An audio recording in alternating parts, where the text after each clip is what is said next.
the night skies. Hey, we're on Galactic Master number 2, Ik. Now I'm going to say Ik or Ish. It depends on really, or Esh. It really depends on, again, the tradition that you're following. It's IK is how you spell it, and how you could pronounce it is EEK.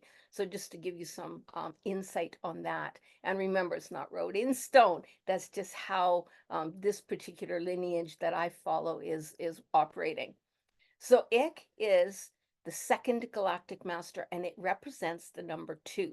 The number 2 is duality, duality within us, duality of balance, the polarities of us. That also sits in there, the masculine and the feminine, that internal struggle between left and right, up and down, all those things. We are always constantly in that duality. And to understand too that we, as though we are a single unit, we are also part of a duality universe of, we are sitting in that constant ebb and flow choices, what we are making, what we are doing.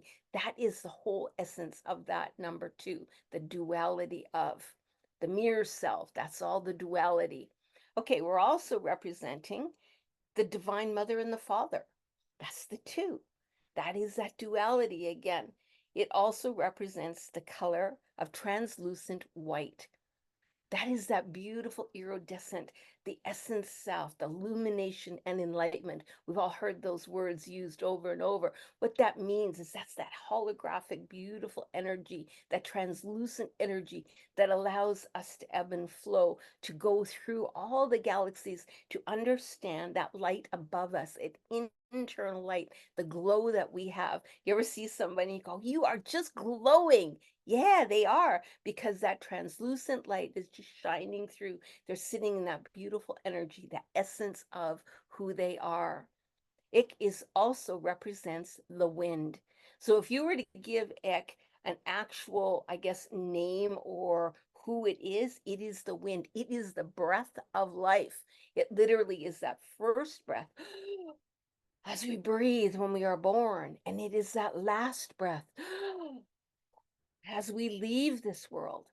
The wind represents that beautiful breath. When we are outside, I often tell people, get out and feel the wind. Allow your hair to flow and allow that wind to just cleanse you. The next windy day that's out there, get out there with as least amount of clothing that you can get away with and stand in the wind and allow that wind to just cleanse you, almost like you're having a wind shower. Allow that beautiful breath and feel that energy. And if you listen really carefully, that wind has a message for us. When I'm doing earth bundles or medicine feathers or prayer feathers, what I do with that, I hang them in trees or I put them in trees somewhere so that the wind can catch them, and that wind moves that energy. That's why wind chimes are so important. When you hang wind chimes up, what happens is the wind moves the energy then makes the sound as it's moving, whatever it is that is part of that chime, and that tonal vibration raised everything up, the frequency up that we want to sit in.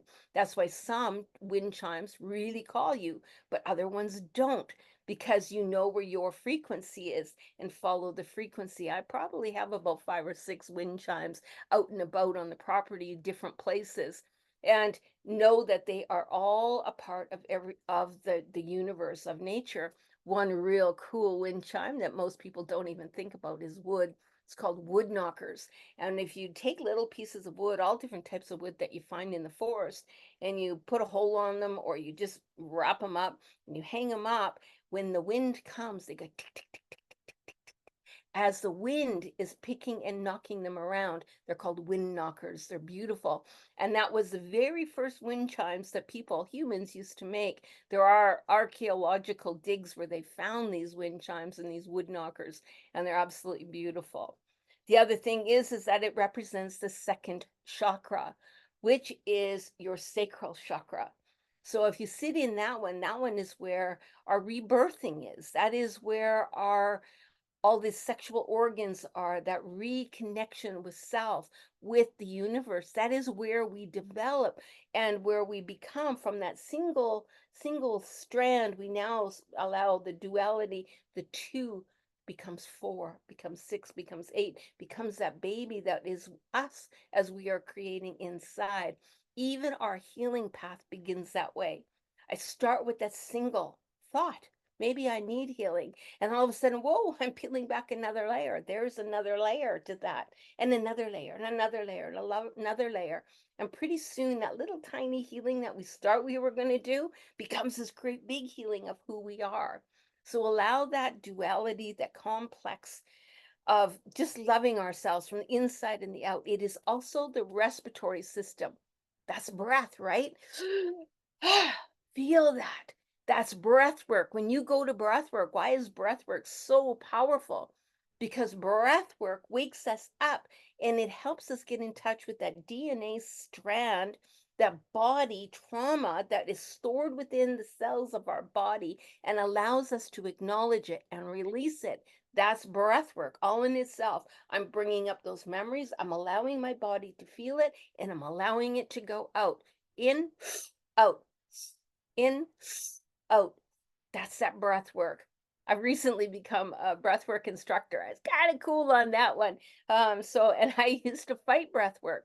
So I fought breath work so hard because I was afraid of unlocking those things.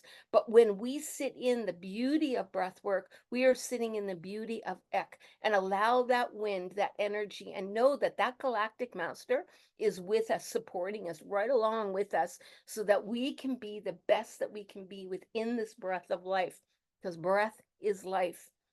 Then remember too the herbs. So I told you about Imish and now Ik. Ik, the herb for Ik is the eucalyptus. Maybe the eucalyptus smell really resonates with you. Maybe it doesn't. If it doesn't, usually it means that there's some work to do that you need to do within that breath work.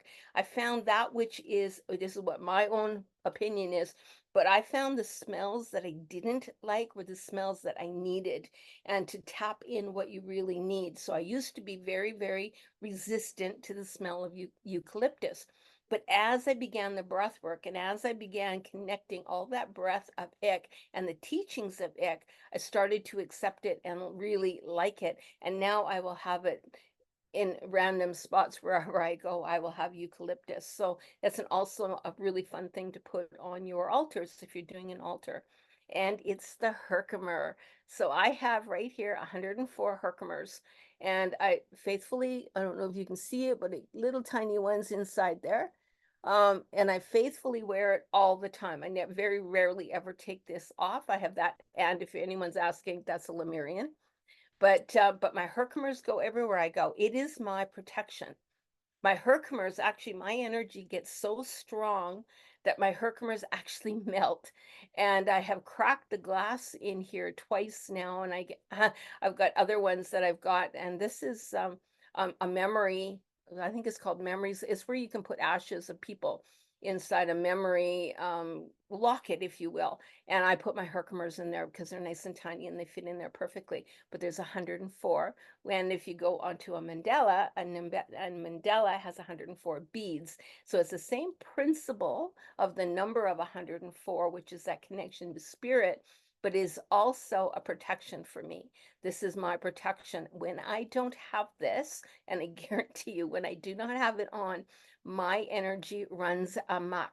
I can stop computers. I can stop time if I don't wear any watches or anything like that, because I literally stop them. They don't work anymore. And I can mess up electronics so big.